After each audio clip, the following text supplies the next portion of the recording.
Welcome to Teaching and Practicing Fast Pitch Hitting Video 12, The Swing. I'm Coach Dan Hennessy.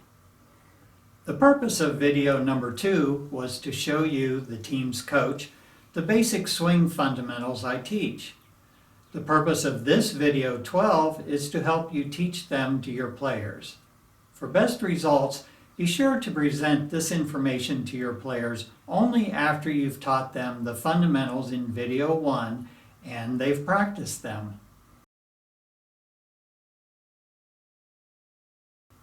If you have worked carefully on hip turn drills with your team for a couple of practices, they will be anxious to start hitting balls. Let them know at the start of today's practice that if they do well learning what you teach them today, you will let them take a swing or two at a ball on a tee. However, I recommend you let them take 2 swings each at the end of today's lesson, regardless of how well they've learned it. I say this because the primary purpose of the swings is to let them see what happens when they do a proper hip turn as part of their swing. I am confident you and they will be very encouraged by the result. Use the on-field teaching outline for video number 2 on your phone or mobile device as you lead your players through the steps. Start the training session by lining up all team members with their helmets and bats and have each batter stand next to a throw-down home plate. They should execute the motions as you call out instructions and demonstrate each motion. Get your assistant coaches to help watch the players and correct their form.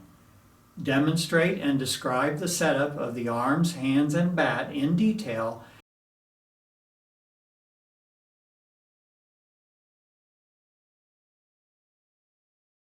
Then have your players practice it by taking them through it 3 or 4 times. While working on the setup, be sure every player always uses a proper stance with good posture. When you ask them to hold their bat an inch off the end of their back shoulder, and then have them square their shoulders to the plate, you'll notice something interesting. When a player initially sets up with her shoulders turned back toward the catcher a bit, then in response to your request she squares them up, you'll see that her hands are no longer an inch off the end of her shoulder. Tell her to push her hands back a bit toward the catcher every time she squares up her shoulders. Tell your players that when they have their hands in the correct position, they will feel a stretch in their front shoulder. This part of the setup is important because the hips and elbows must dominate the start of the swing, not the shoulders.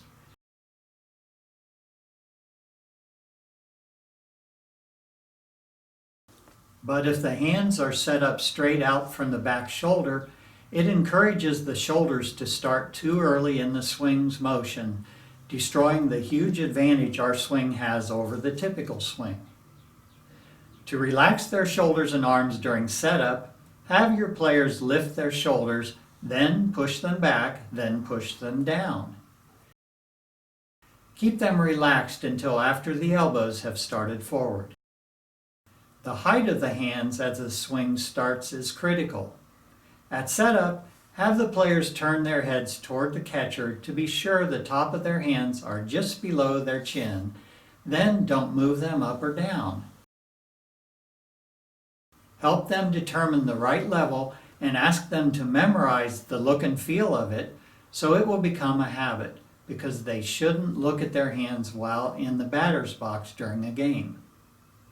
The higher up their hands are as the swing starts, the more likely players will, improperly, drop their hands and back shoulder before or during the start of the hip turn.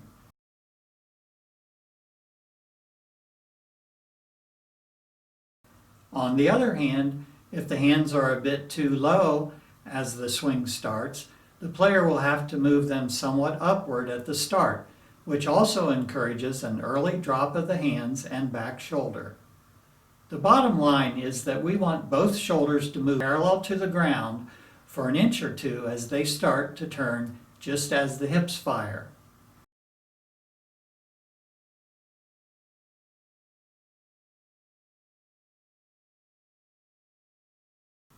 Only after that 1 to 2 inch start should the front shoulder come up and the back one down.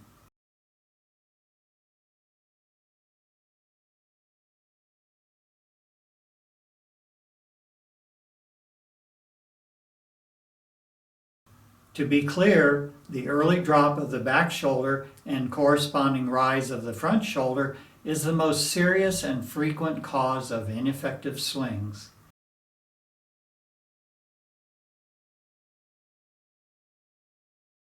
Many coaches call this dropping the hands.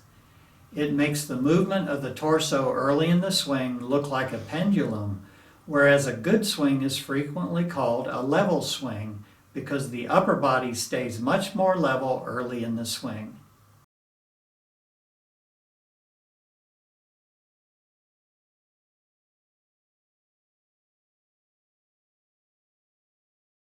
The feeling of a proper swing is a feeling of staying over the ball from the start of the swing until contact. Speaking of dropping the hands, a lot of coaches and hitting instructors talk to players often about how they use their hands during the swing. I take a different approach. I ask players to focus on what their elbows are doing instead. I've found this approach to be very effective in helping batters control their whole upper body.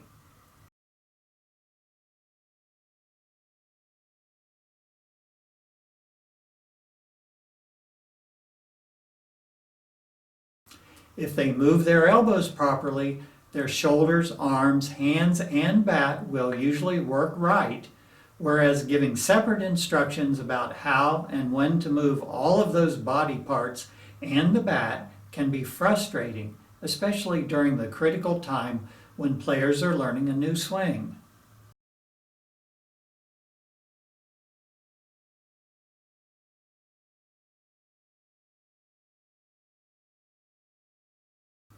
So feel free to watch for these problems in your players' current swings, but for best results, stick with using only the steps I lay out in videos 1, then 2, then 3, etc.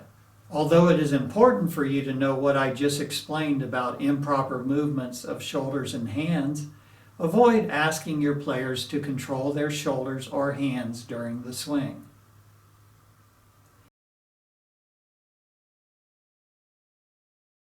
The drills I teach are designed to make it easy for your players to build swing habits that bring this accurate and powerful swing into their game.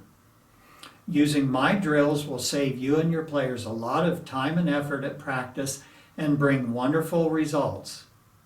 I suggest that you use everything I recommend in these lessons, and you will find that it covers essentially everything you need to say and do with your players to achieve great results. Adding other instructions learned from other batting coaches will at best take more of the team's valuable practice time and at worst interfere with the high level of success I'm promising you. As you start teaching these new swing movements, note that we are not covering everything a batter needs to do to swing well.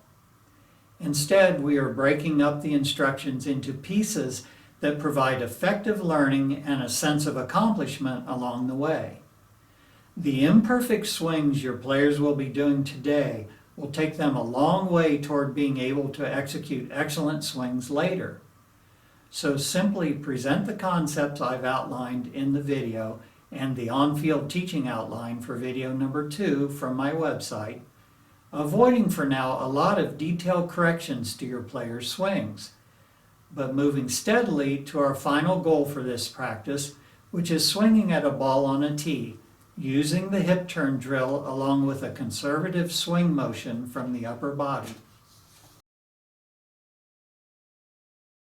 While teaching the new swing movements, be on the watch for the player who is trying to swing hard or is using big or quick movements where I've specified small or slow ones, especially during the load and step.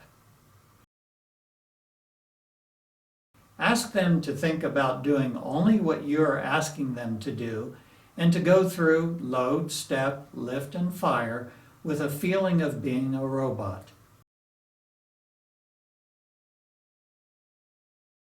They can turn it into a fast, smooth, relaxed swing in later practices after they've learned the motion well.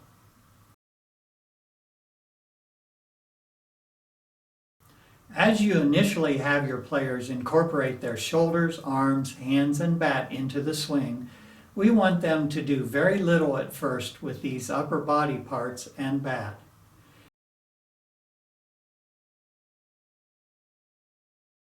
Instead, we want them to feel the body's core providing almost all the power in the swing by way of the hip turn.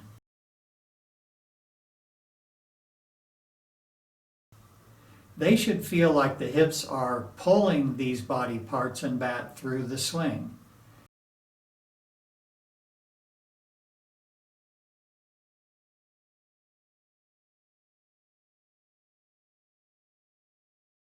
Please tell these things to your players very often during this practice and the next few. Number 1, do a hip turn drill starting with the bat in the ready position.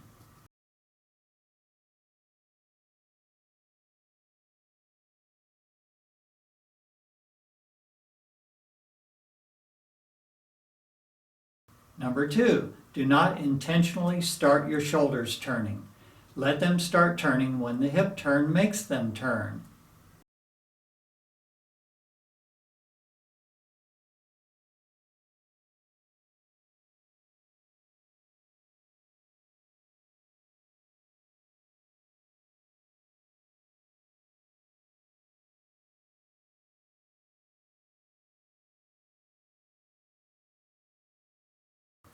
Number 3, it should feel like you don't really plan to swing the bat, but only want to help it come forward as your body turns.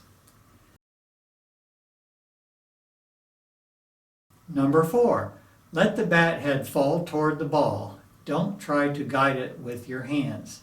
Just keep your back elbow above the level of the ball through every portion of the swing.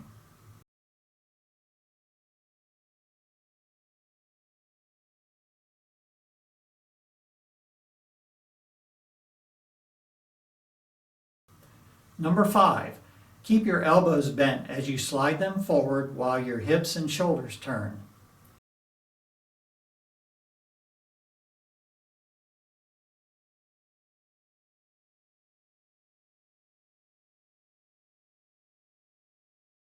Rest assured that this is only one early step in learning a swing that will use your arms and shoulders very dynamically. But a great swing always starts with relatively slow and small movements. These allow you to react instantly to the pitcher's changes in pitch speed and placement. Soon after this practice, review video number 2 to identify things you missed saying to your players or things you want to emphasize next time, and make a list. At your next practice, go through the same steps as you did at this one, adding in items from your list and moving faster through things they're doing well. Your players should execute a total of roughly 6 to 8 dry swings during this review, then move on to hitting the ball off a tee. Let them swing 4 to 8 times, depending on how much time you have available.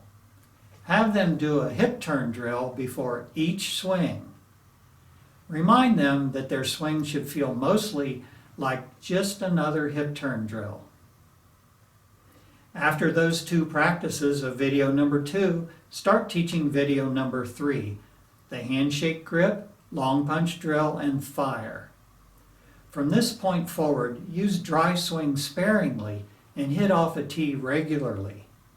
During hitting practices, patiently remind players of the proper way to execute key fundamentals as needed.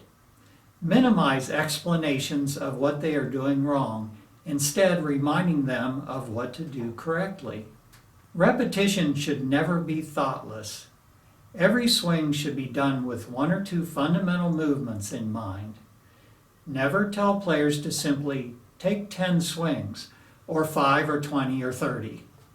Use the term dry swing as your reminder that a practice swing must be thoughtful, even while on deck during a game. We'll talk later about how to warm up before taking swings at practice and during games. That's it for my teaching and practicing video 12, The Swing. Thanks for watching it. Please return to my YouTube channel to select video number 3 or whichever video you would like to see next. Also, please go to my website, fastpitchcoaching.com, for free access to my online practice guides and weekly video blogs.